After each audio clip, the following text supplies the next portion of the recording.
Here it We comes. know what time. Again.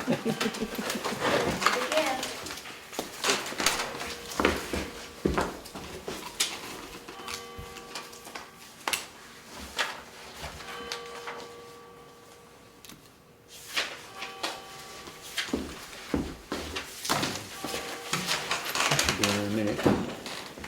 I guess we'll get started since the bells have chimed. Welcome to the second meeting of the Delegation's Agricultural Learning Center Subcommittee.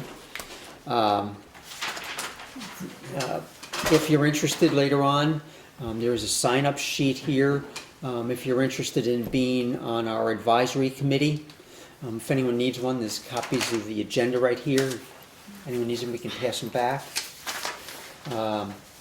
Really the first order of business, maybe we'll just go around to the table and introduce ourselves. My name is Glenn Cordelli, and I'm a representative from Tufton Borough. Representative Bucco was unable to be here tonight. He's a member of the committee as well. Representative Avalani from Wakefield. Ann Hamilton from UNH Cooperative Extension. Mark McConkey from Freedom. Representative Ed Comeau, representing Brookfield, Wakefield, Ospey, and Effingham. Great. Thank you.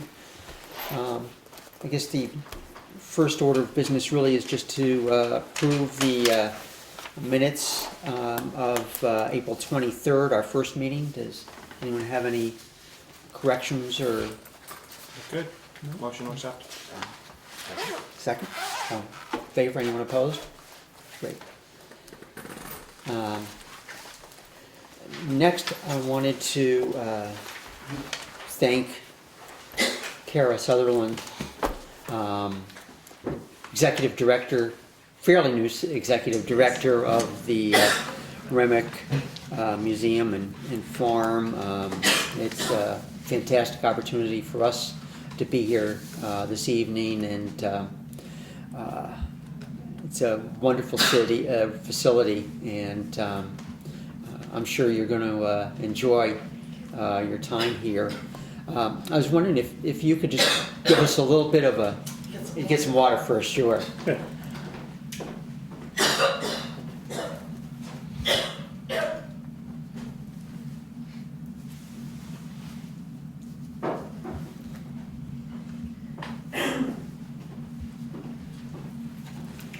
Excuse me, I've had a really bad cold. Sure. But thank you all for coming tonight. I think I've been here about a month now. The cold arrived with me. And it's a marvelous place. And really this whole region of New Hampshire. And what drew me here is the relationship people have with land and agriculture. That this goes back generations, centuries. For some of us, it's new. I did not grow up on a farm. However, when I look at the family tree, there are farmers. And, there's a relationship there. And knowing for us here at the Remick, we look at sustainable agriculture. We look at traditional foodways, traditional crafts.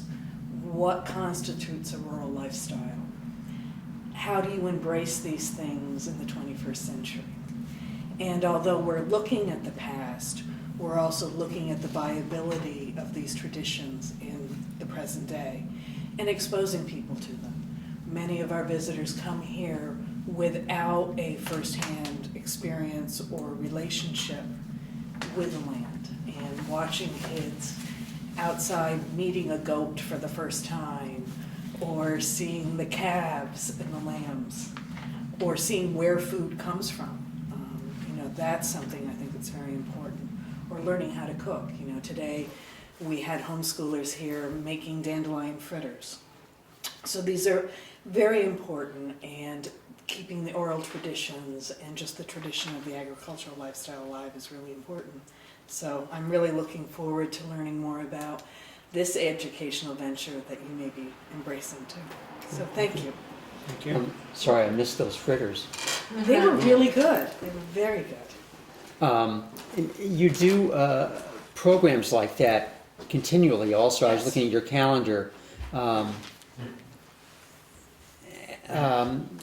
Ranging from farming to all sorts of things according to the calendar. We do hearthside cooking workshops with adults. We also host the Carroll County 4-H Club.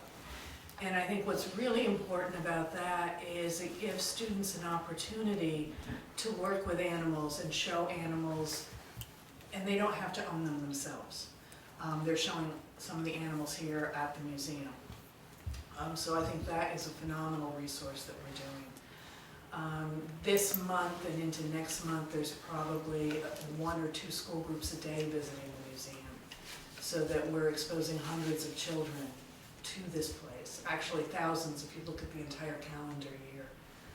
There's really looking at a holistic, lifelong learning approach in what's going on here, from the preschoolers all the way through senior citizens, and looking at something for everyone. So I think that's important too. Yeah, that's great. If I could. Yes. So I've had the pleasure of touring, but mostly just in this building and the ice farming and, going through the barns and things. Is this basically your classroom space when you do have This activities? is one of our classroom spaces. In fact, I think tomorrow we have about 100 children visiting at once, so we'll break them into 4 groups and use this space, but also other spaces on the property.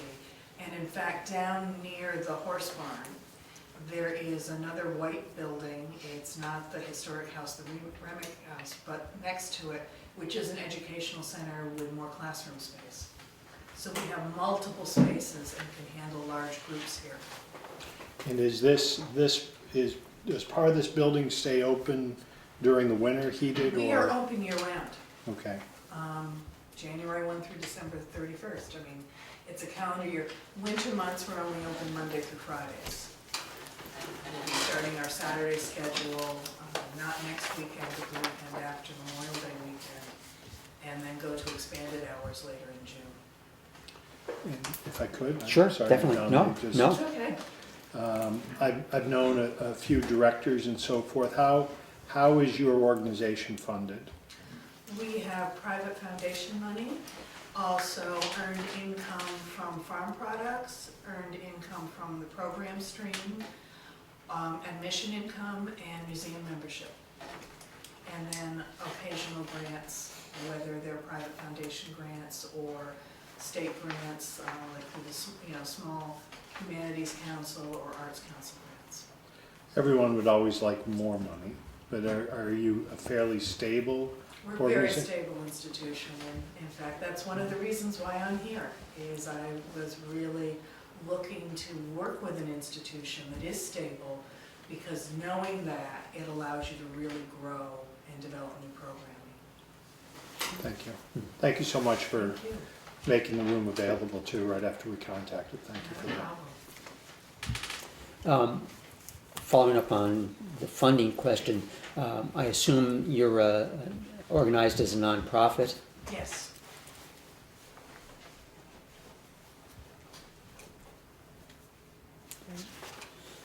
Any other questions?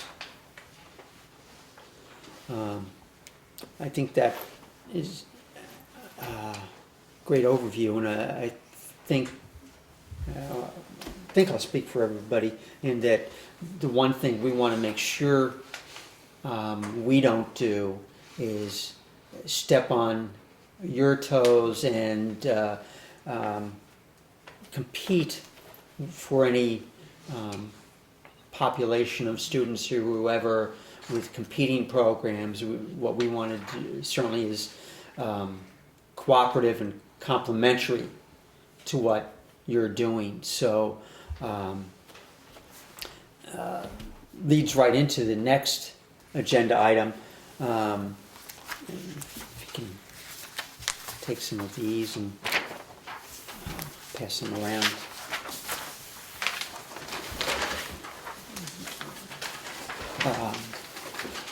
We 4 or 5 of us started meeting probably back in March late February, after some presentations by the Cooperative Extension regarding things that they were doing and programs that they were involved in around the state. And we had several informal meetings and at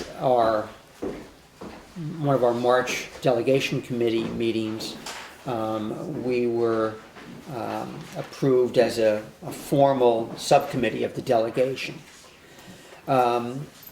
So Ann and I have put together really a little list of some of the things that we have talked about during our informal as well as brief formal period.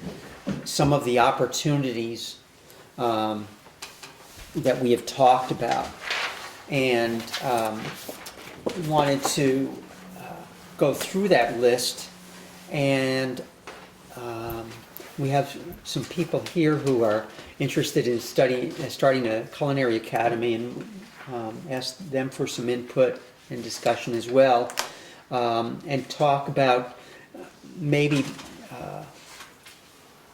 programs, expansion of programs from Cooperative Extension that we could get going this summer in some fashion, as we look to some more formal, sustained learning center operation. So this is really the list of opportunities that we've talked about.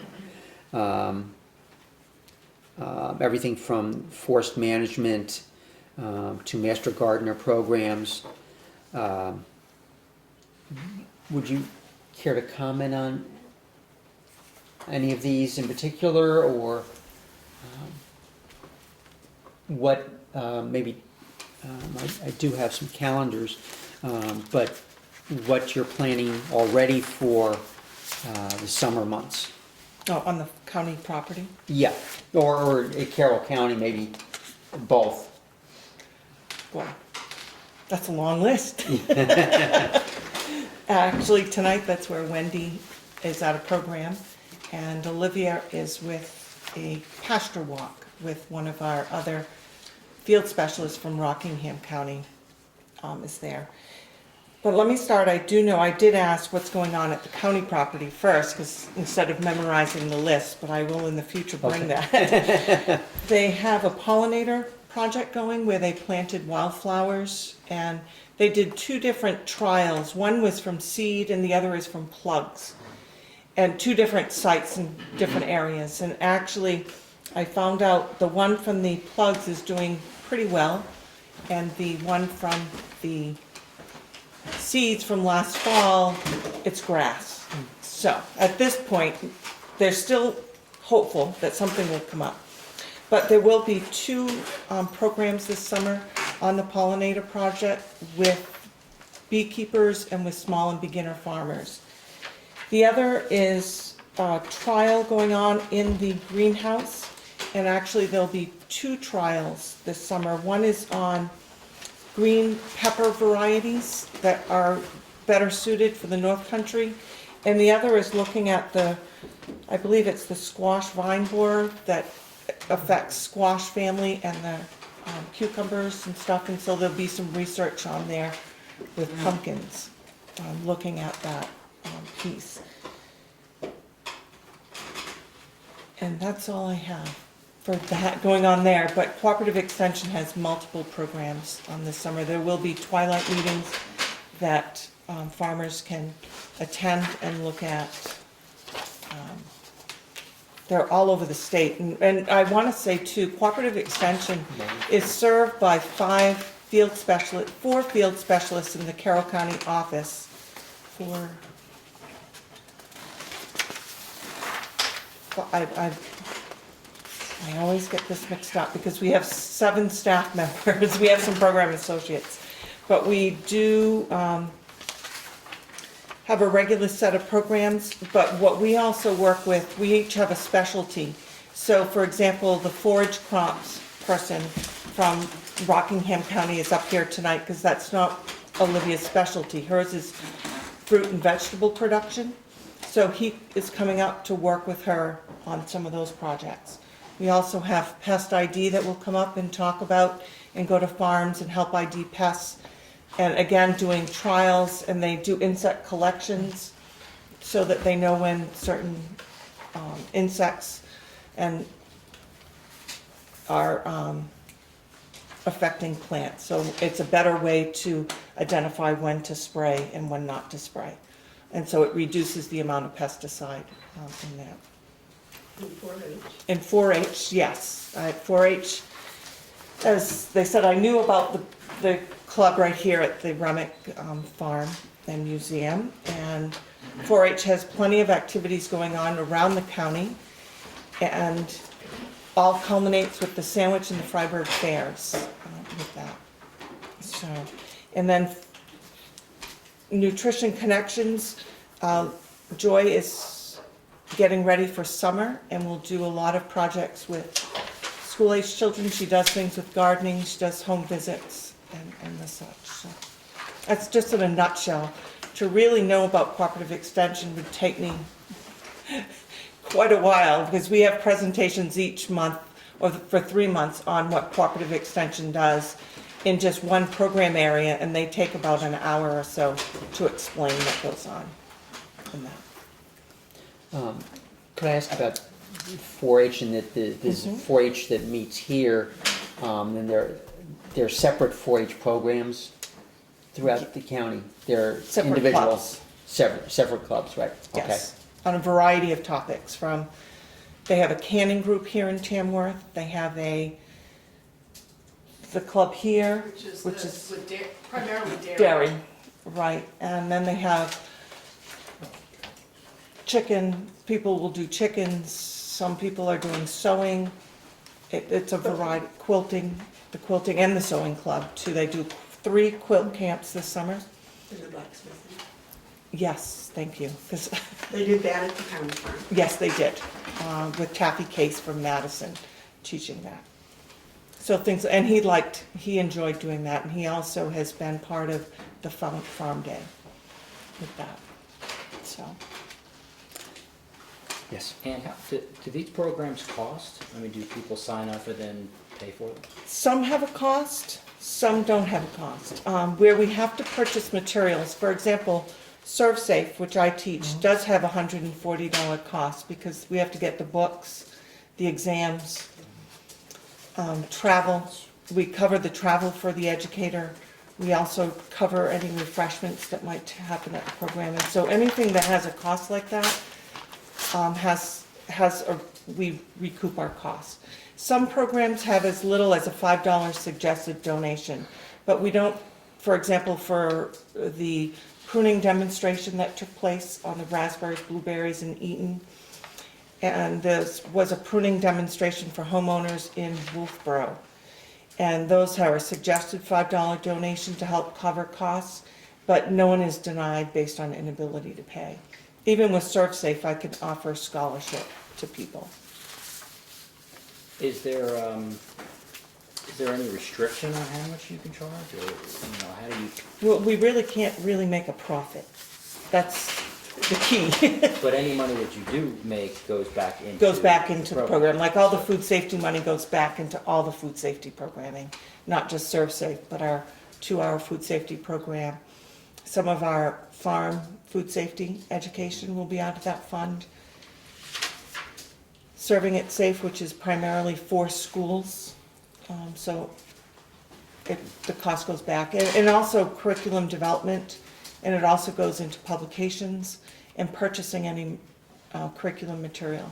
For example, in ServSafe, the DVDs are over $600 for those DVDs, so.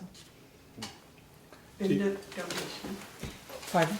And you get donations. And we do get donations for cooperative extension. And actually, one of the donations, part of a donation from an anonymous donor of $10,000 from Carroll County went to pay for some of the hardware that's in the high tunnel on the county property and other projects with that. He specifically wanted it for some agricultural projects, so. I was just gonna ask the question, so some of those programs like pruning that I'm sure homeowners are really enjoying, Yes, do you find that they have a tendency to throw a little more in the till? Do you end up with a little extra at the end of the day, or at the sometimes we $5? do, sometimes we do. Okay. And I'd have to ask Olivia what she took in for income and how many people showed.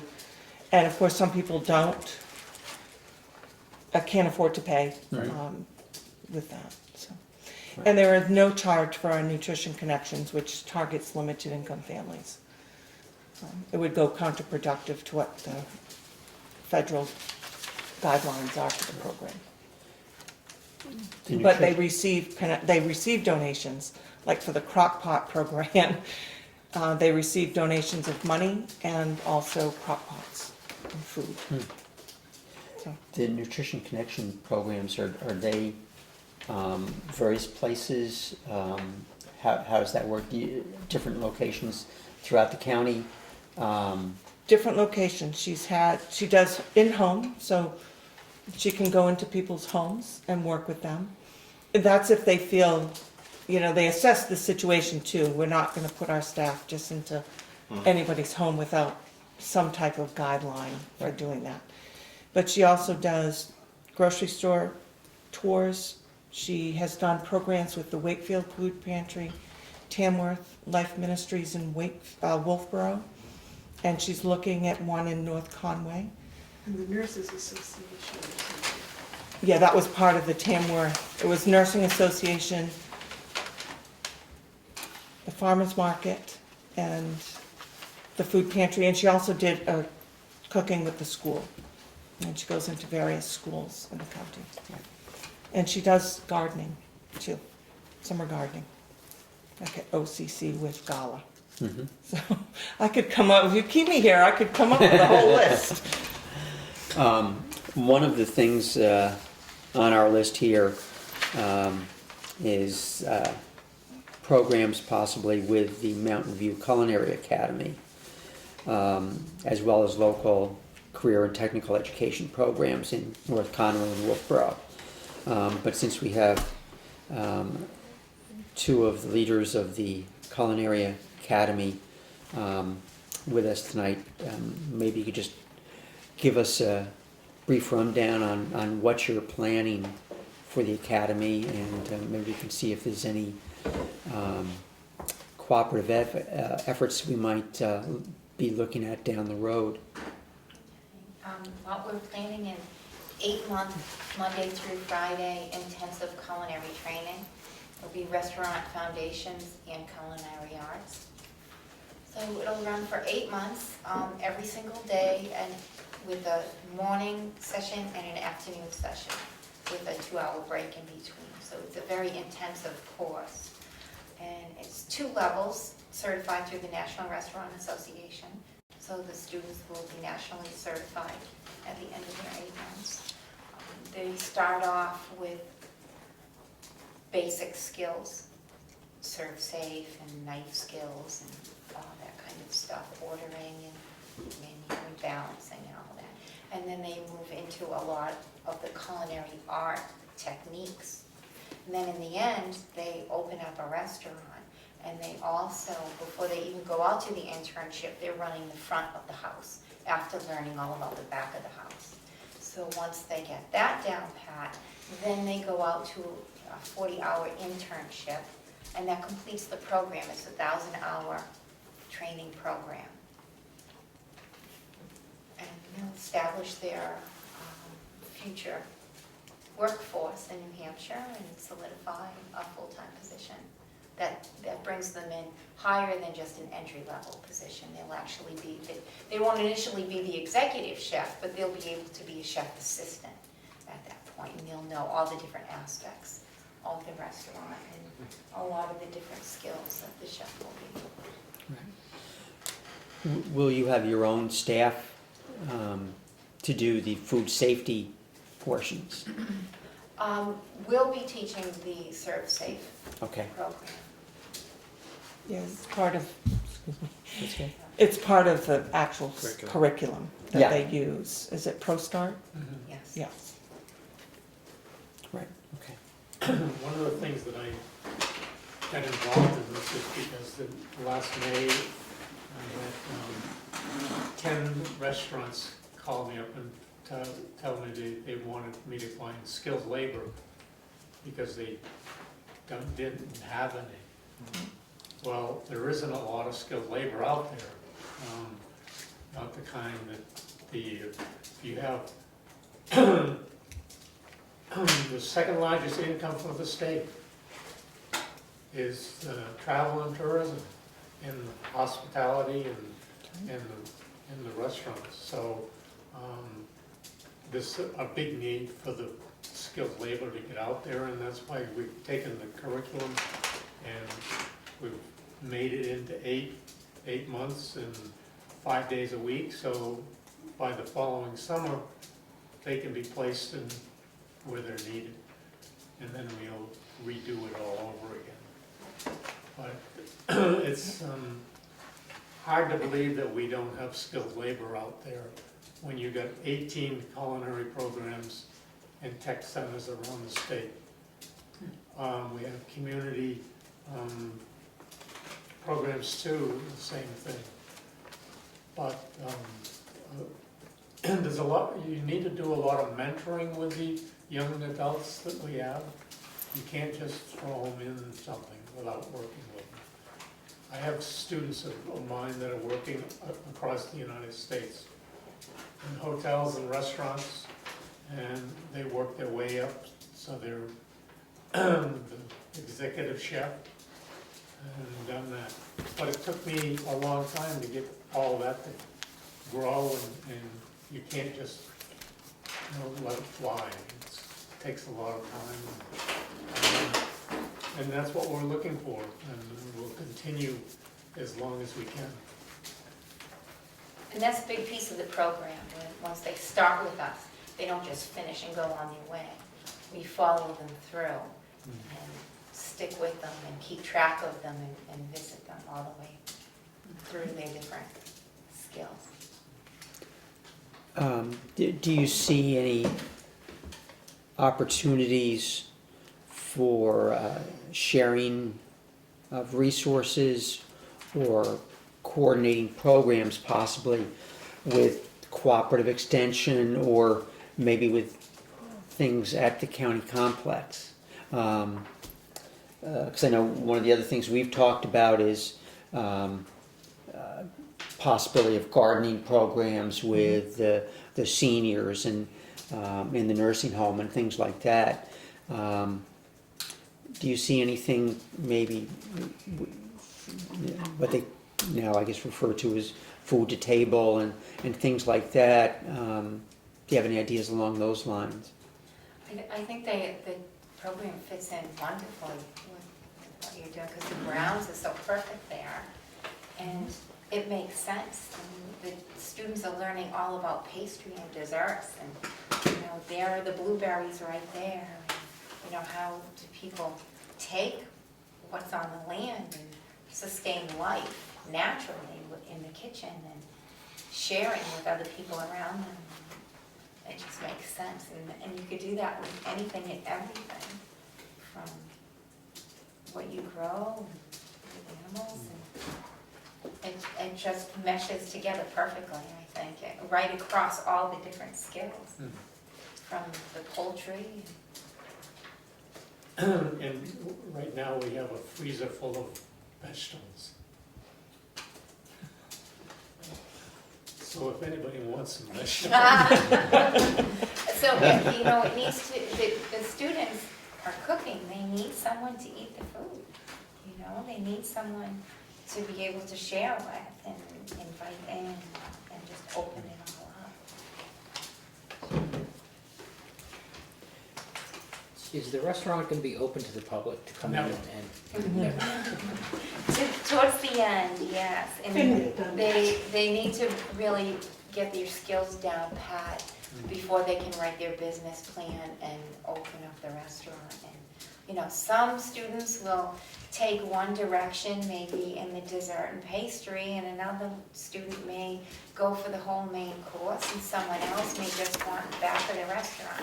So they'll need to circulate and know every aspect of the restaurant foundation, but naturally, if one student really wants to levitate towards one skill, we'll help them hone in on that. But the restaurant will be open to the public at the end of their experience.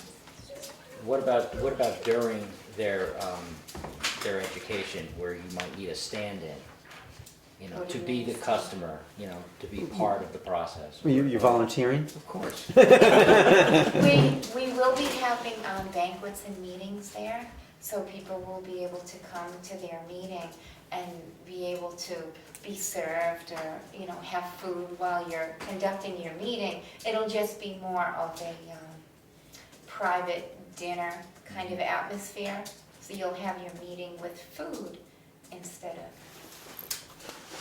It's really important for not just to be a chef, but you gotta know what's going on out front and how that works in the system. If you have people come into your restaurant and the people that are waiting on them don't know what is being cooked, or how they're cooking, or what it is, or how much is it gonna cost, or all those kind of things, people aren't gonna come back. So the time, they should know everything, the front of the house and the back of the house. Right. They really need to listen to their customers, so they need the people there to practice on it. And it won't be perfect, that's how they'll learn. I mean, when there are schools out there that you can go to get your hair cut at a discount, or a facial, or whatever, you can go to these learning schools and have a great discount price, but it's the student. So you're a little more relaxed with them learning. By the end of their 8 months, we expect them to be polished before they go out to the workforce. If, for some of the people that are present may not know how this whole process came about with your request in coming to the county and the commissioners and looking for a space to house your facility. And at present, the location is the old nursing home. And as this moves through the process, you'll be paying for renovations and a rental arrangement to be there. And I'd just like to follow up on an earlier conversation that we had, which I think is great reuse of the building. That it's my hope, and when we're talking about this educational center, that the design, the layout could be such that it could be cohabitated between maybe some evening programs, some opportunities that we want to run, we being the education center going forward, and that opportunity, I fully understand you have to keep parts of your building closed and things can't be gotten to, but are you still operating under that you would at least have one room that might be able to be commingled with some of the other opportunities? We've only got the end piece now, because they've locked everything else down on the, the front part there. So we are in a hold right now until the Department of Education gives us the certification so we can move forward. We can't do anything until they do that. But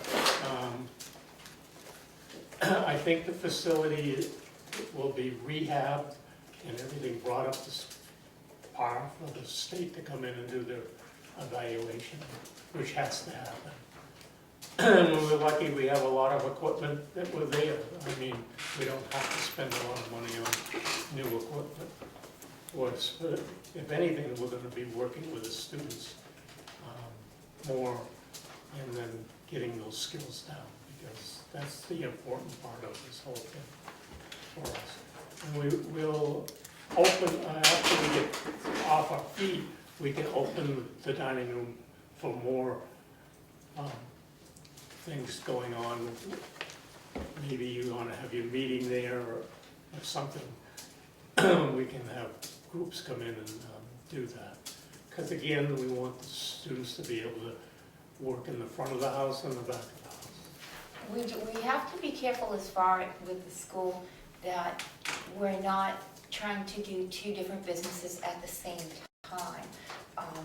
During school hours is school hours, but when it's not school hours, then we can do, you know, whatever you like. If there's something you want to book the room for, or you know, your imagination's the limit at that point. But it's just, we just need to be careful that during school hours is dedicated just to servicing the students. And your operation is Monday to Friday? Mm-hmm. Okay, thank you. I'll just mention that we, Darlene and I were looking at their plans, their layout a little bit earlier, and you know, we'll see what happens down the road with grants and so forth, and the success of the academy if you know, more space were to become available to them. You know, they're you know, I think, you know, would love to have more classroom space, for instance. And so there, you know, there would be some more possibilities of shared space in that vein down the road also, that, you know, maybe even cooperative extension programs, you know, during, you know, certain periods, times, you know, could use some of that space. Or maybe if, for instance, cooperative extension does twilight walks of various kinds. So maybe have some hors d'oeuvres or desserts prepared by the students, you know, during one of the twilight walks or something like that. I would think might be a possibility. Would you think that was? That would be wonderful. It's such a great space, especially the main entryway, that when you come into the gardens and then you walk into the foyer, it's just a beautiful space. And then you go straight down the hallway and you come right into the culinary area. So, I mean, you could block off the side, you know, rooms that were previously resident rooms, and just walk straight shot, and you go in one door, right down the hall, and through the culinary and out the other door. So certainly, or you could come around the building and come in and just stay in the culinary area. But the grounds are absolutely beautiful in the front of the area because the flowers are going to be full bloom soon, and for the back walks. Right. Yes. I just want to say that I think the program is wonderful, because I was just doing some research today, and the National Restaurant Association said that New Hampshire this year is projected to have $2.6 billion in food sales from restaurants, food service industry, with 62,500 positions in the state. That's 10% of the employment. And in Carroll County, food and accommodation is third in industry for that. So it's really needed, and I know the skilled labor, they do need skilled labor from talking to people. And I'm sure our students will want to work nights or weekends somewhere, That's right. you know, because they are going to be 18 enrollments, Yes. and they're going to be chomping at the bit to get out there.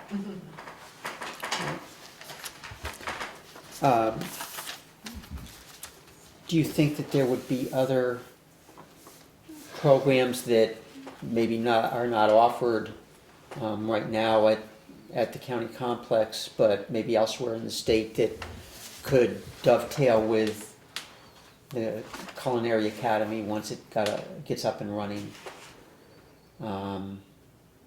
Certainly, in terms of the food, particularly having food for events, local food with local chefs is always something extension. When we do programs, we look for trying to get local food into the menu. But I think even on the county complex, we already do food safety, serve safe for county nursing home employees, plus others. We do a 2-hour free food safety program there. We've done, of course, timber, logger walks, logger education, different items. So I think all aspects of cooperative extension have worked with the county. Right. And looking at Cooperative Extension website, there's a Healthy Schools program. In cooperation with another group organization. Okay. So possibly that might be an area down the road where, we could bring in maybe some resources from the Culinary Academy, even the CTE programs, the career and education. Yeah, the community Right. economic development, yes, absolutely. And the young chefs can also go out to places as well. So Right. it's important for them to also work together as a group, as a kind of field trip, per se, where they actually go into other sites, bringing their gear or bringing their wares and, in their chef jackets and knife sets and moving on to do cultural presentation. Yes. Almost like a catering. In a sense. It's easy to do. I do about 15 weddings every summer. Out of, not just in Wolfboro, but that whole area around the lake too. So that's a part that we're going to increase for them eventually, so they can go out and learn how to do a wedding reception. And another thing is our Nutrition Connections program does cultural programs where they have food from local chefs come in and teach the food preparation parts. Unfortunately, we have 50 chefs up the street here in Conway, Yes. with the ACF that I've been part for 25 years. They're all, of course, looking for skilled labor, but we can switch off and they can come down and do demos and talk to the students. And maybe they'll find one that they'll want to take with them for a while. So it's kind of, you work together in this business to bring it back up. Right. One thing that we forgot to put on the list that was mentioned by someone at the last meeting was summer camps. Is there anything, any opportunities this summer for some kind of program we could invite a summer camp over for a cooperative extension program of some sorts to try out that concept? I'd have to work with Wendy and Olivia. Okay. I can't speak for them at this point, but I will definitely see both of them tomorrow. Matt, Sure. the summer camps, they could adopt a senior and plant flowers with them for a season or something like that, maybe. No, that sounds good. Bring in a master gardener also to. There's that nice plot of land out in the back to this. Mhm. We're really lucky because around the lake region, there's a lot of summer camps, and they're all looking for labor. And things to do. Yeah, projects. Projects. Yeah. We're fortunate to have Joanne here tonight, so I'd just like to, maybe it's further on your agenda, but I'd just like to have the opportunity to talk about some of the programs and things that you do. And maybe I'm incorrect, but I thought small and beginning farmers or something to that effect, that there was a grant program through the USDA to help budding, wrong term, We have, starting farmers to put them in place with land so that they can, We have, I work in an office with the USDA, Natural Resources Conservation Service, and there's many federal programs for landowners to tap into. There is a category for beginner farmers, thank you. in which they actually get a better rate on some of the practices because they are beginner farmers and they get a, a better deal. Like, for an example, maybe for a high tunnel, they would get more money per square foot than somebody that wasn't a beginner farmer.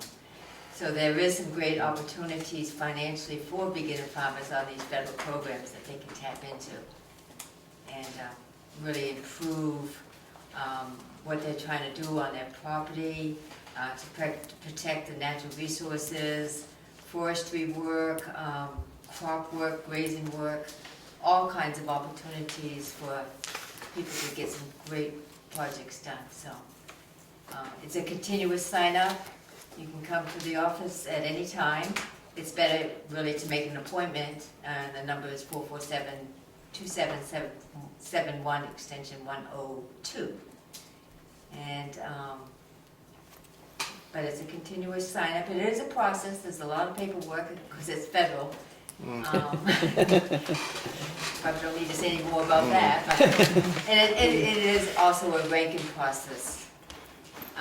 You have to rank out in order to be able to tap into the money because so many people are looking for these programs, but there's only so much money to go around. So unfortunately, it is a ranking process, and the ones that rank out the highest usually get funded. We had talked about the possibility, or I had talked about the possibility that you do some soil programs and some erosion control. Yes. And things of that nature, and where the campus is so large at the county, could that become a possible classroom in the future for some of your outdoor activities that you do? Yes, it definitely could. We are in the process of doing a soil erosion workshop, and I'm actually doing it jointly with Belknap County this year. And I had suggested that maybe the county complex would be a good place to hold something like this. So I definitely had it on my list as one of the possibilities. So yes, I would love to work with the county complex and holding workshops there. I think it'd be a great place to do it. It's perfect. So. Thank you. The beginner farmers program Yes. is, if you have a group of youngsters, would you sign up as a group, or is it individual kids that sign up, or? I believe it's mostly adults, isn't it? Yes, it is adults. Oh, it's okay. You have to have a piece of property, you have to have the deed to it, so it's. Okay, you have to have a deed to it. It Right. couldn't be like having a plot in a community garden or something like that? No, Okay. no. Could we explore that a little further? How much land does a person need to have to have the possibility of getting into that program? Oh my goodness, I Could don't it be know. something as small as 2 or 5 acres? Yes, it would be, yes. And if there's an evaluation process that's going to be going forward, like the institute, the group that's coming, Keller, is it? What's it? Kendall? Kendall. So I'm thinking broad terms, if it turned out that the county had 100 acres, 50 acres of pasture, 20 acres of pasture, and there were groups of people that were looking for land to do farming on, but couldn't afford to go out and purchase those, would it be possible, could you look in to see if co-ops have ever been formed? If you condo a property for 10 years or 20 years, would it then qualify to get, some of these people making productive use of that land? Yeah. And then that might give them the opportunity then to move to even more land on the county, which is what I think people would like to see, production happening, or then they would be hopefully successful enough to go on to something else. Yeah, that's a really good question. Now you would definitely research it. I think they just started doing something like that on Nantucket this past year because land is so scarce there that they've established a center part of land and it's being cooperatively farmed by different individuals and looking at startup businesses too.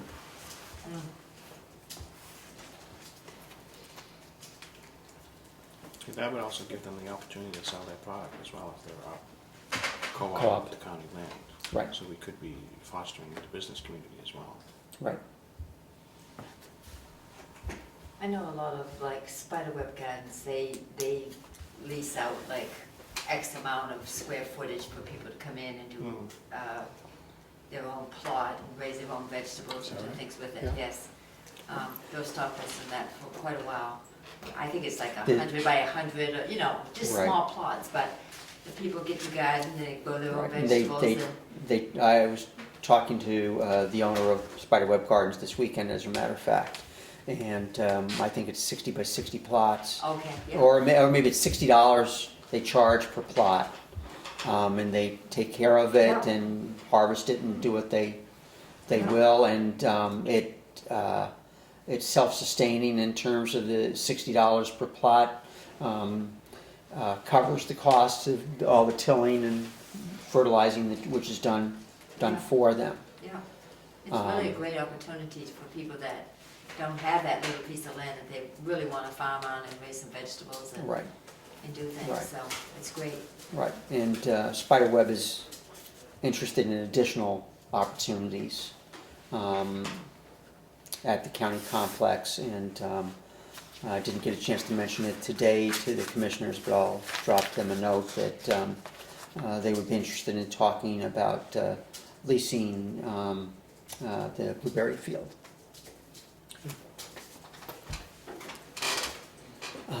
Are there other USDA related programs that we might have interest in or should know about? I think that's about No, the it. primary ones. Yeah.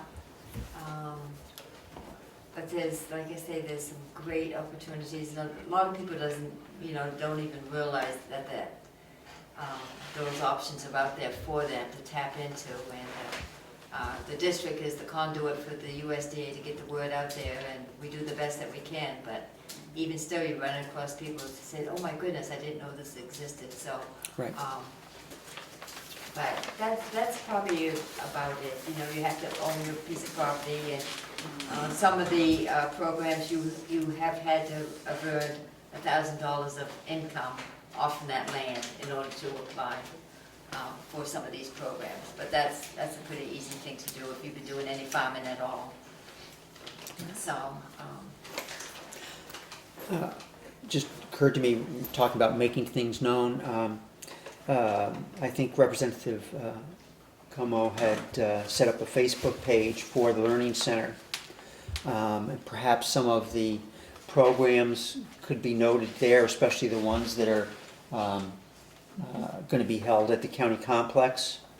We could put notes on the Facebook page and give them a little publicity via the Learning Center Facebook page. Yeah, the Facebook page was started about a month ago. Some ads were put out.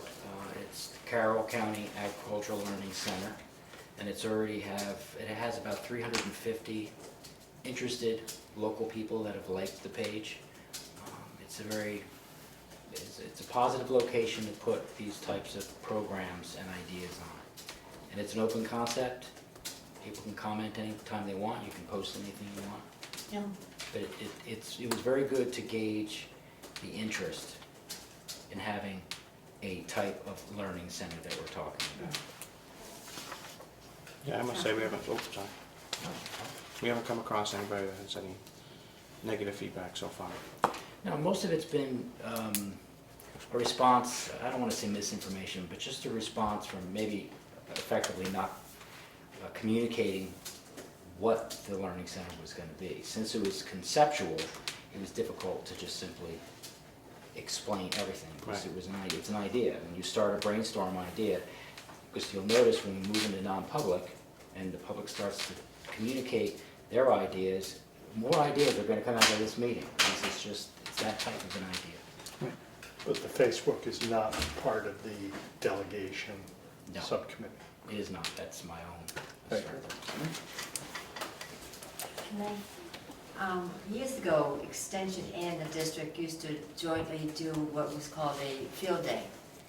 And it was a one-day event, and we would have children come in from the various schools, whether it be Moultonborough, Wolfboro, and they would come to a location for the day, and it was a wonderful program. And we would set up various stations, and the kids would learn all kinds of different items, whether it be forestry, tree identification, or aquatics, or you name it, and it was done.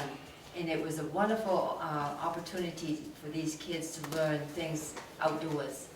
And I could see maybe something like that could also be done at the county complex, where we'd have a day for 7th graders to come in and just, it's like 20 minutes at each station, and they just go around and learn different things. And I think the complex has enough diversity out there that something wonderful could be done in that respect, a one-day event. Great idea. And the cooperative extension already does various tree identification programs, if I'm Yes. not. Right. Yes. And work closely with Conservation District on that project. Very successful. Yes, wonderful. Great. Any other public comments or suggestions on anything on the list of possibilities, or what we've been discussing? Any thoughts that you might have? I had a question for Len and Darlene, if I could. Okay. I was just wondering, do students get loans to come to the program, or do they, or how do they afford that? Loans. We don't have an accreditation for the third year, so we cannot offer financial aid or anything like that. So if they're gonna get a loan, that's something they have to do. But we can help them through fundraising, different things like that. Maybe they can do something at the Learning Center, and maybe there's an opportunity to make money there to earn their way for your program. I don't know. Mm-hmm. Have you thought about starting a mentoring program that, if somebody would like to invest in a student, like that type of thing? As we get into our sponsorships and the restaurants meet the students and develop those relationships, and the students take an interest into whatever it is they may be interested in within the arts, we hope to nurture those relationships. Like me to state my name? Sure. Chris Siemens from Effingham. Melissa's gonna wish she didn't bring me tonight, but, I'm gonna play stupid for a second and try to sum this all up in a brief statement. This committee, your committee, was formed from the delegation because to find and utilize the county property better, given the current situation that we and the delegates just went through. Essentially, correct? I think we had started having discussions with the cooperative extension just to explore the concept of a learning center and what a learning center could be, and what resources would be required, and what opportunities there were for such a program. And I think that was the beginning of this group. And the ultimate goal is to serve the county and the taxpayers of Carroll County, ultimately, correct? I think that's the goal with all we do. Yeah. So having made that statement again, I said I was gonna play stupid. Mark's idea of the cooperation of the county land, I think would be a wise avenue to explore. There's two sides of the coin, two sides of the conversation about the farming that was being done.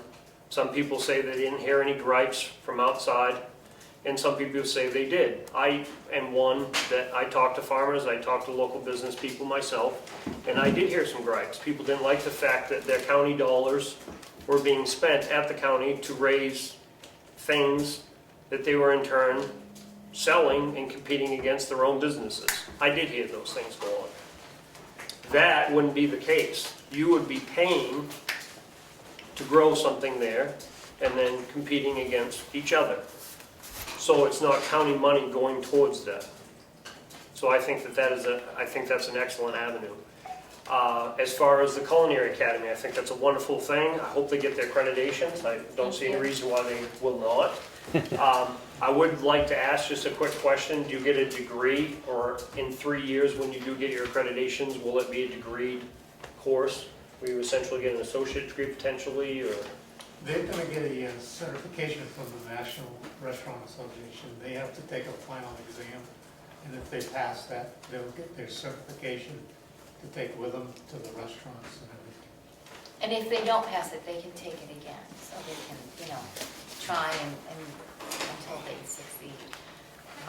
As far as the accreditation, after 3 years, I'm not really sure what the procedure is or how long that takes to be awarded the accreditation.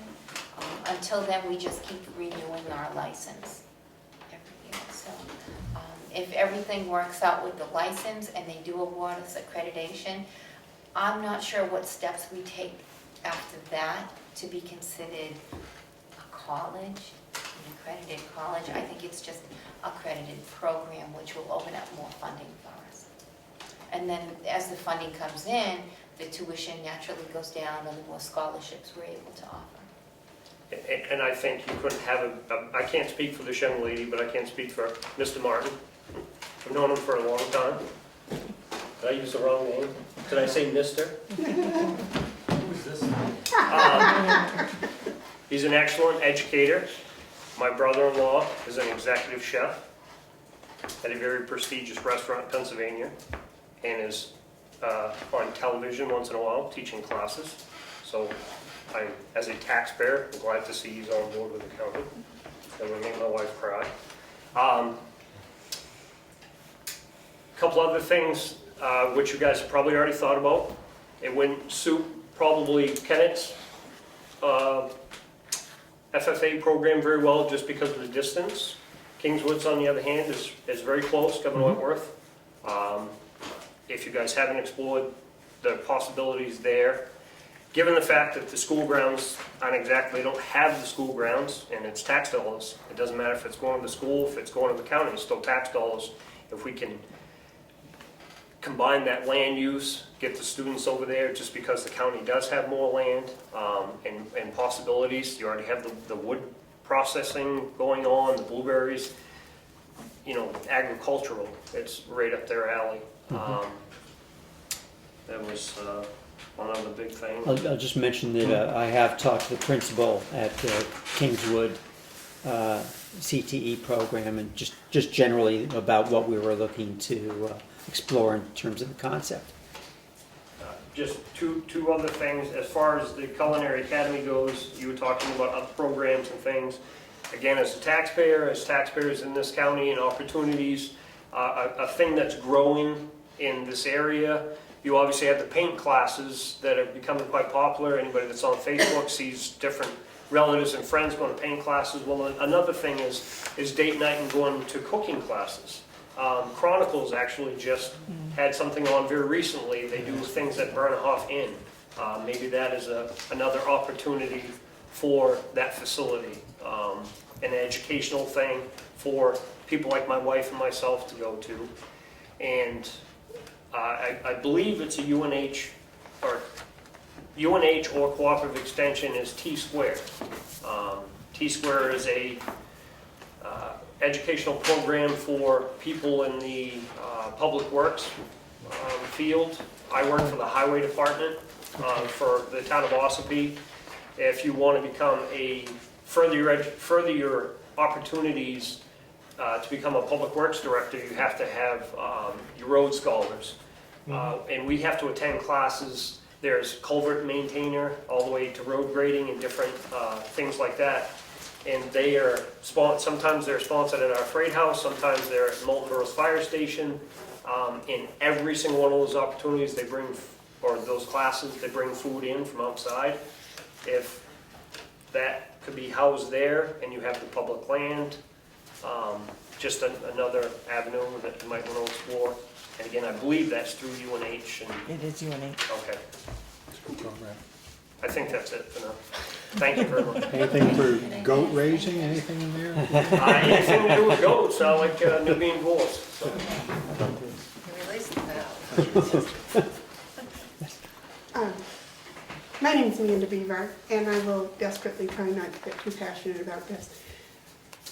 But the fact that I was an educator, and can vouch for Lenny's expertise too, the idea of turning this county property into an educational facility is just exciting, I think.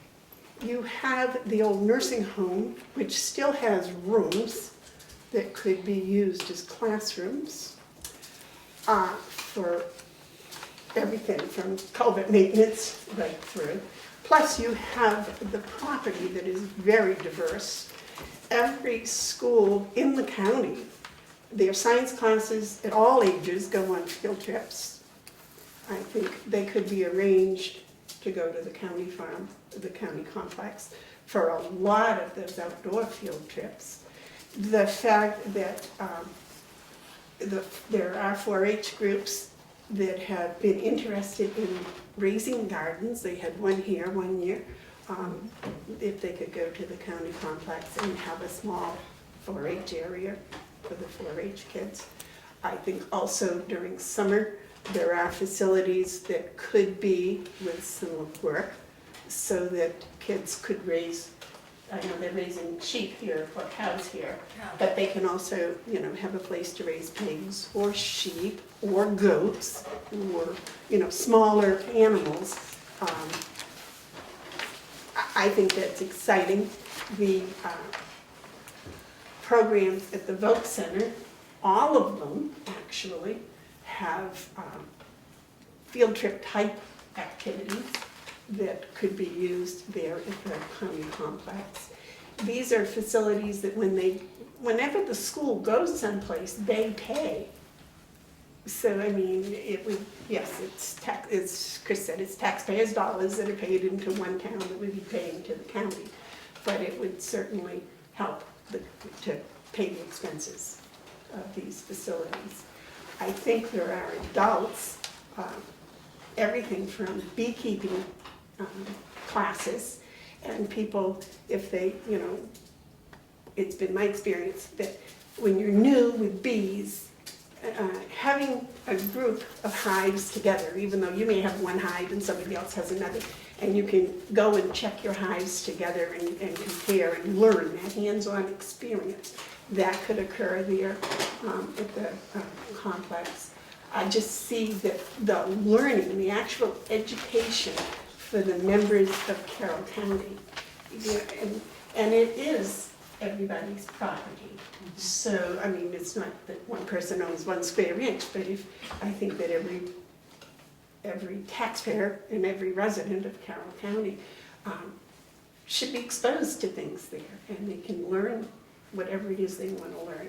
And our society today is, you know, just continuous education, and there are a lot of things that need to be seen outdoors, not only in the winter, not only in the summer, but in the winter as well.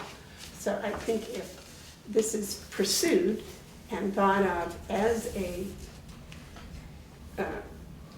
community-wide, county-wide, complete age-wide group. When I was little, kids in Salmonville in nursery school would go to visit the local farm that had sheep. And they are now my age, and they still remember that trip to see the sheep and to do the sapping. And there are maple trees here on the complex, and all of these different facilities that could be utilized. And it could actually, not only in words, be owned by the county people, but it could actually be used by the people in the county. And I think that that is I think that's what the goal was originally, way back when they had property set aside for the county. And it's always been a part of my life. I mean, I used to go there and have piglets castrated when I was a little kid. So, I mean, there are a lot of facilities that people could learn from there. And I just, you know, the sky's the limit. And the classes, you know, what Chris was saying about those paint classes, and you put them in a classroom, and there are still rooms there that could very easily be turned into classrooms. And there are good water facilities and bathroom facilities and sprinkler systems and all of that that's usable. So the education, being a farmer, I love the idea that it would all be agriculture, but I also understand that there are a lot of people that want to learn a lot of things. There are seniors that don't know how to run computers, that you could have computer classes there. And some of the schools do, some of them don't anymore, which is kind of too bad. But I do see that as a very positive. The culinary, I think, is wonderful. But I think the world now is so small, and we are trying to be a cooperative unit and not just give people little places and say, okay, that's your garden or your garden, which is a nice idea, but I think the fact that everybody could have exposure to the whole property, I think is very good. And I commend you for this brainstorming, and I do hope there is fruition from it. Thank you. Thank you. So a couple of things. Is there a plan or is there a pressure to have a seamless transition between the time when the money runs out for the farm in August to whatever comes next? And the second part of my question is, you guys were probably all here when the escape happened from the jail. Are we going to double our efforts on the jail and make sure nothing like the escape of 11 happens again? I think it was 2001. I would expect that the jail has already made those efforts to make sure that does not happen again. And there's plenty of land around there. That the jail is certainly a location that has to be kept in the overall campus, but I don't see it being an issue. But how much pressure is there, or how much on the transition? Because I think people don't want years going by between the farm as we know it today and the learning center. I think they want some sort of transition. I think that the commissioners are looking at different alternatives for some of the land that's used currently for the gardens and for the hay fields. I will pass along my comments from Spiderweb about the blueberries. At one of the last commissioner meetings, I think there were several of us there. A lady from Effingham expressed interest about co-op for the blueberry area. So I think that those are all areas that the commissioners can address. So bits and pieces of this might come along individually. I would think so.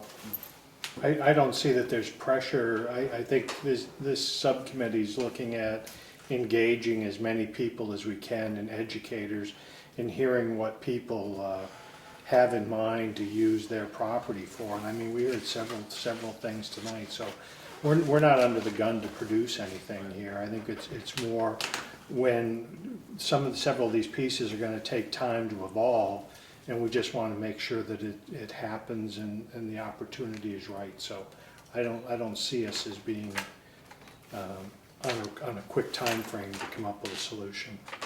Okay.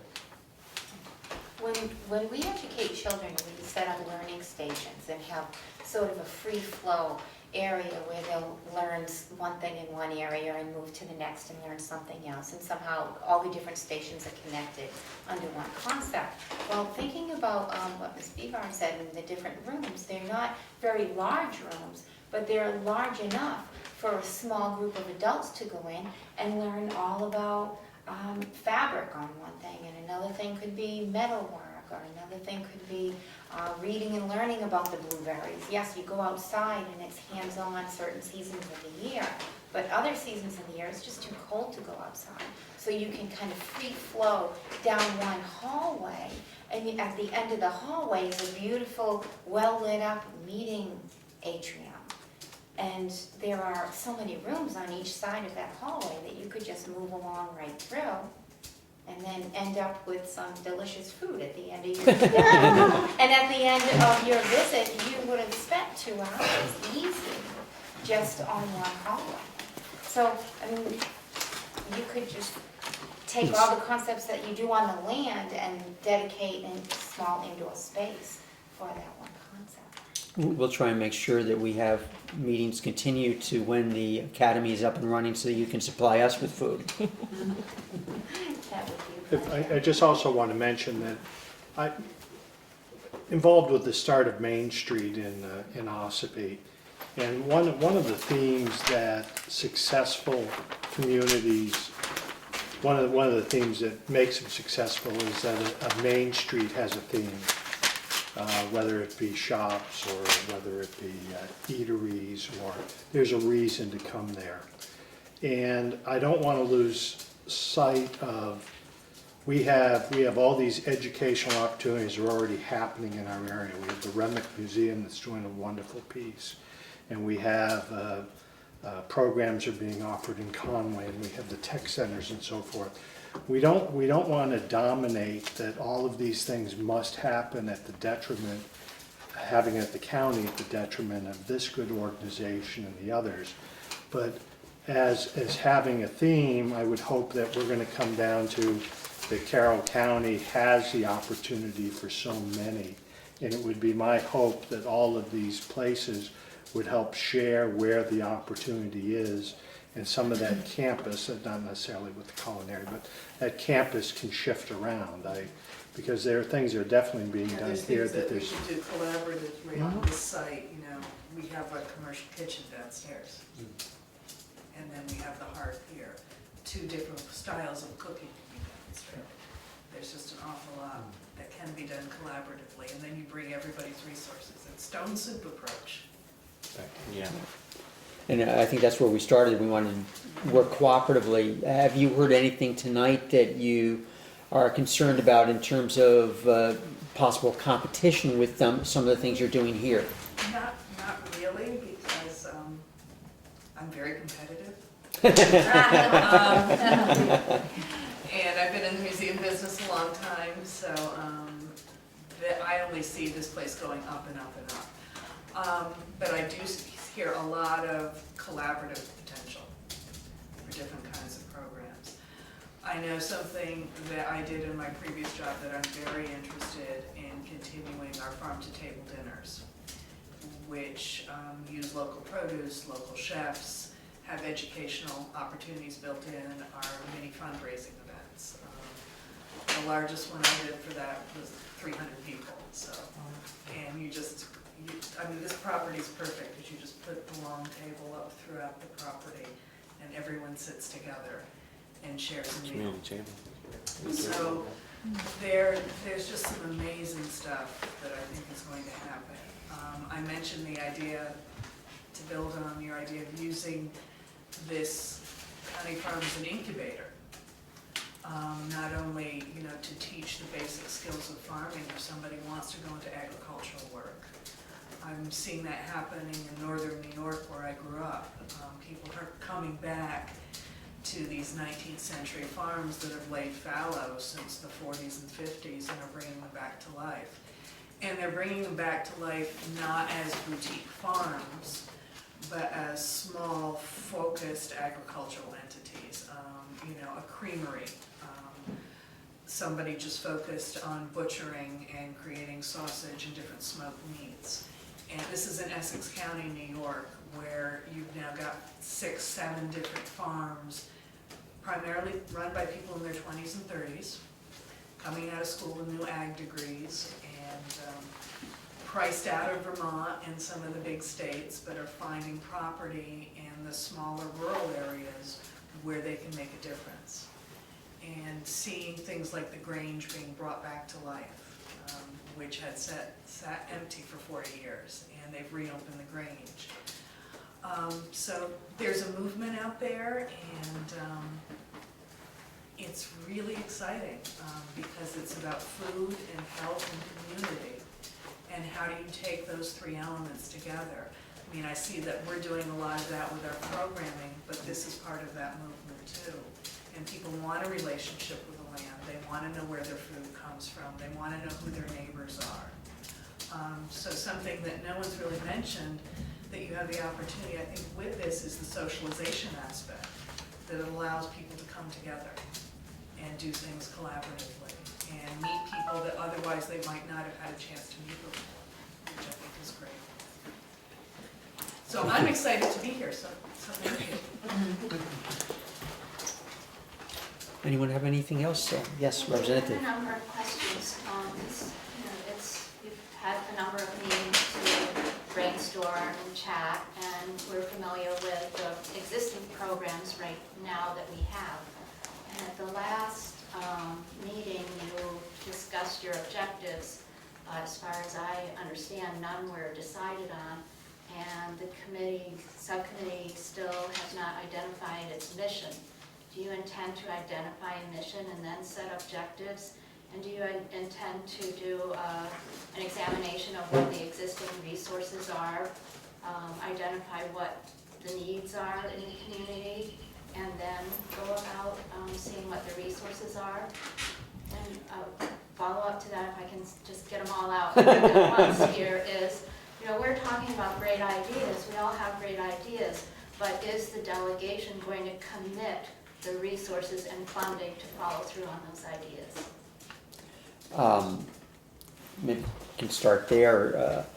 I think some of the things we're talking about, we can start with the model that's being used by the Cooperative Extension in terms of fee recovery of expenses.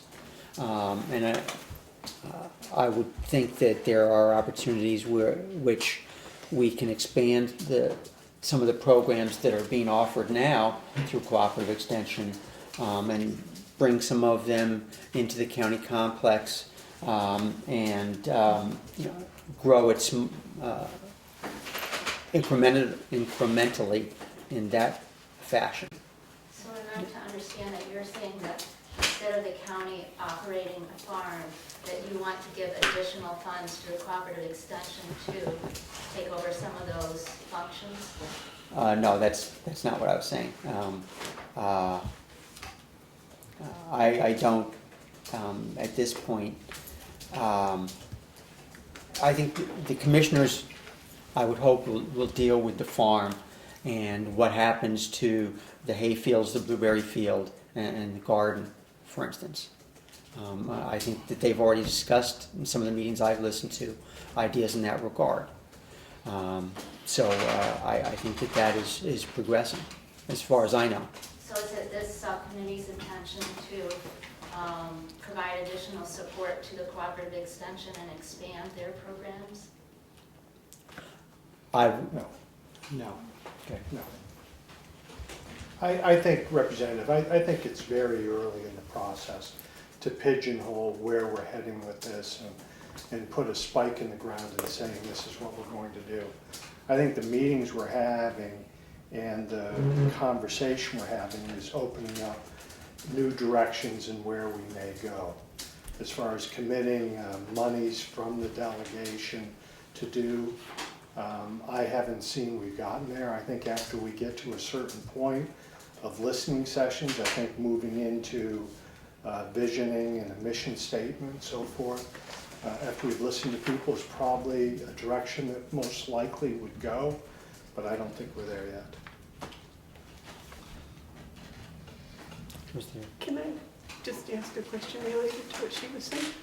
If you make it an educational facility and it's how to raise blueberries, if the blueberries aren't there how are you going to use blueberries to teach people? If you're going to talk about pasture walks and hay and planting, and how are you going to do that if their hayfield and gardens aren't there? I believe those things will be present. I believe that there will be people that will come forward and want to care for those facilities. But that's not our. And make them that's our job. available for an educational, It's my hope, yes. It just to Representative Tyser's point, it would be kind of interesting to put together some sort of a timeline. And I know you're very early in the process in your visioning, or you're collecting input, but it would be kind of nice to say, okay, well, in 2 months we hope to be here, in 3 months we hope to be here. Just something, just so we can sort of have a structure of progress, and just some goals on a timeline, if that's something you're interested in. Thank you for this. well, this isn't a money issue, it's the commissioners that are going to be making those decisions, right? Because this isn't a money issue. You're not putting any money into this.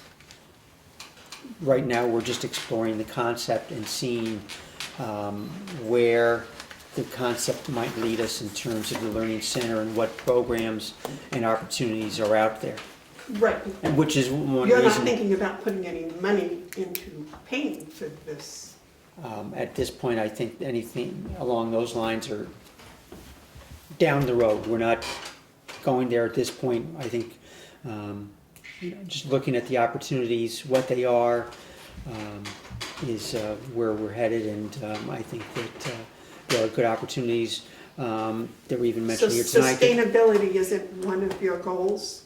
Sustainability, Financial with sustainability? financial sustainability, thank you, certainly would be a goal, and we do not want to, I think, cause the taxpayers any additional burden in this regard. And I think that there will be opportunities to look at funding resources and so forth.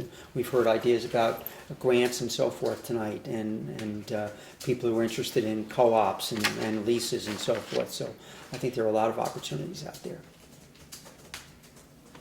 And I just want to mention that the discussions of bringing school groups in and all that sort of thing, having some familiarity to get on that schedule and to get into the school, I mean, that's a year plus away to even get into that rotation. Once you have something successful, then it starts becoming part of the calendar. So I don't think there needs to be a leap to give a timeline at this point in time.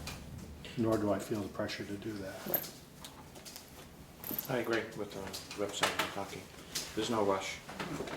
We want to put together a good plan, some good ideas, and get a lot of input from the local people instead of just one. But do you think it would help to have a deadline in terms of, okay, we're soliciting public input until this date? No. Because that No, would I'm not maybe big on deadlines in that motivate- regard. motivate people to speak. In terms of motivating people, we have a sign-up sheet here for anyone who would like to be on our advisory council. Would you elaborate on that, please? I think the idea is, just as we've solicited input tonight, the idea is to continue to solicit input as we proceed down the road with the Learning Center, and for this advisory council to have direct input to what's going on both now and later.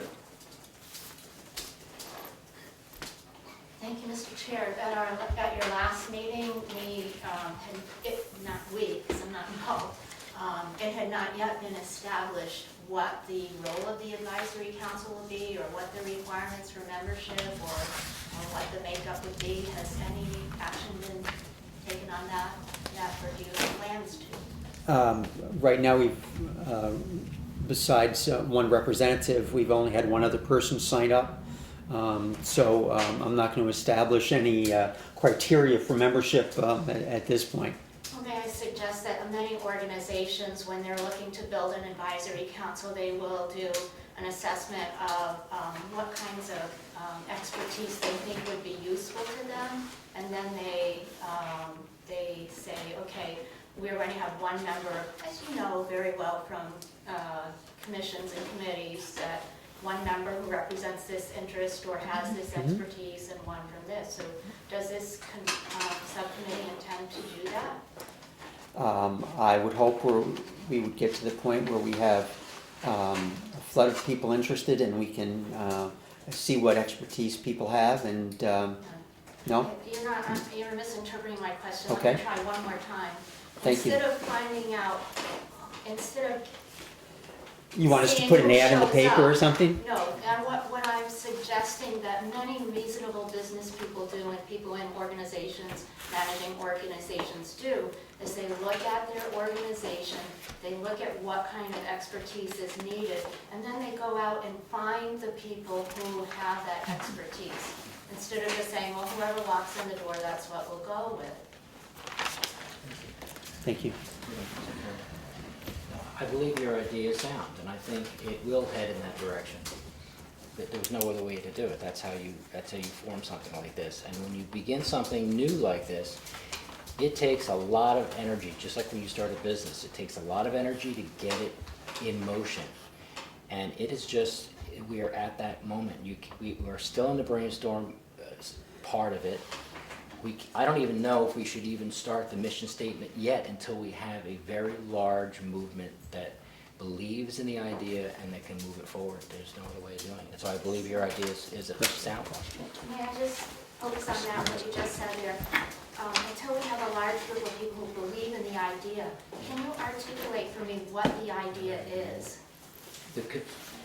Moving everyone in the direction that I believe society is moving, which is the community has to come together, not based on simply what is the government going to do for everyone, but what is everybody in the community going to do when they come together.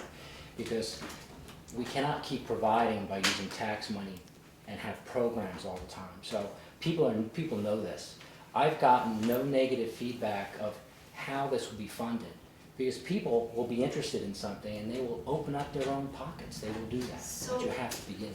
You're telling me that the idea isn't to have a agricultural learning center. It's not an educational center. It's about people coming together and reducing the role of government. Now, that may be an after effect of it, but the community coming together. So I guess this is why you have a discussion about mission. Mr. Siemens, you had your hand up? I do. And I could be completely off base with this. I believe that's Representative Ticehurst, correct? Okay, so she's one of my representatives? So, No. No, Well, sorry. okay. Not one of my representatives per se, but she's a state rep, so, okay? And has a say in the county business and so forth. They all represent all of us. That's what I was saying, okay? Let me be clear, my comments earlier in my support to your idea and your potential mission statement. At no point in time, given my family's history with the county complex and that farm, did I ever want to see it close. I'm gonna get emotional. My father worked there in 1965 when he was drafted for Vietnam. While he was in Vietnam, he got Agent Orange. He died at that county complex almost a year ago, looking at those fields that he worked when he went over there. I am, as a taxpayer, am not prepared to watch my money or my neighbor's money fund just so somebody can have a job and something to do every day. That's got to stop. I'm not a politician, so I can make comments like that. You guys are politicians, so you have to be careful what you say sitting at that table up there, and I understand that. I have been a politician, and I understand your position. But my taxpayer dollars, I would rather see go towards what we're discussing here tonight than to see somebody or some people who don't even live in my county collect a paycheck every day. So I award and thank you for what you're attempting to do. And if I do have the qualifications, I will gladly sign up for that and offer any expertise that I can. Thank you. Thank you. Anything else? I think we're, Damon, did you have a question? Yeah, I just kind of lost it. We'll be available to you. yeah. Well, thank you very much.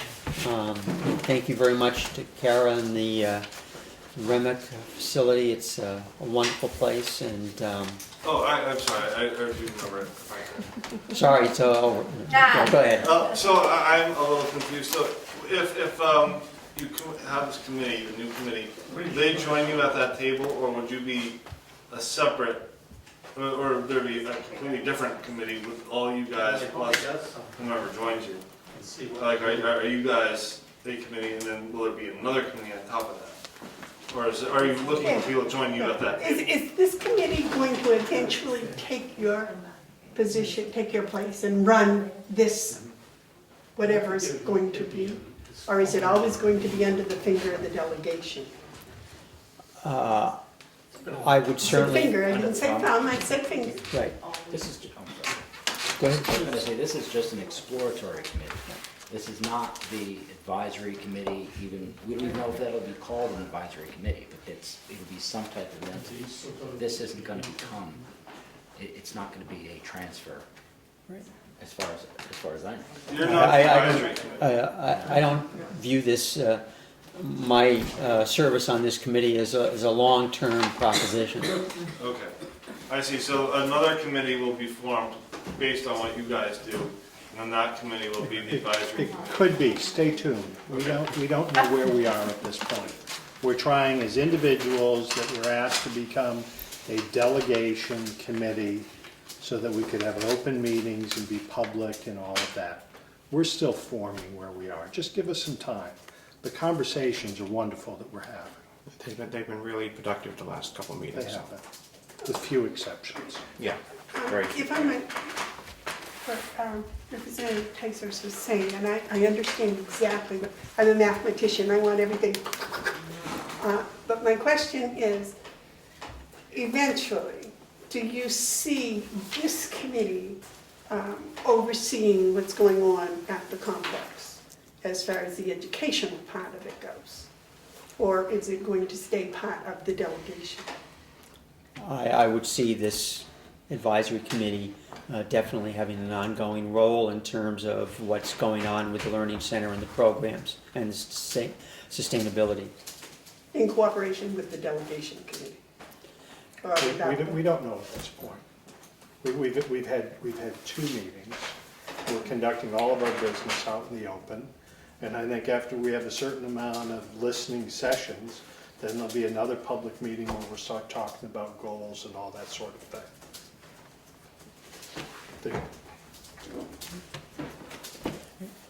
If nothing else, motion to adjourn? I would say. Thank you very much. Thank you, everybody. Okay. I will sign that paper and participate. But I'm not. Drawing.